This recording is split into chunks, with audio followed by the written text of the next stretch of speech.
How to change language setting in Fortnite. Hey everyone, welcome back to Crazy Gamer.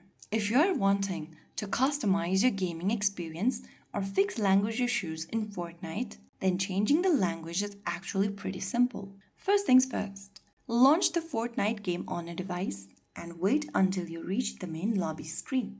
From your lobby page, go to the upper right corner and tap on your profile icon. From the expanded menu, tap the gear button from the top. Now you'll see this page. From here, click on this button over here at the top to open the Game tab. Under Game tab, go to Language option and then select the language of your choice on the right hand side. Choose the language according to your preference. You can select the language by tapping on the arrow left or right and select the language. Finally, click on Apply from the bottom to apply the change. To change the language, you'll need to restart the game. Click Confirm. This will restart the game in your chosen language. So that is how you do it. Your game should now be in the language you choose. If you found the video helpful, don't forget to like, share, and subscribe to our channel. I will be back again in the next video. Thank you for watching.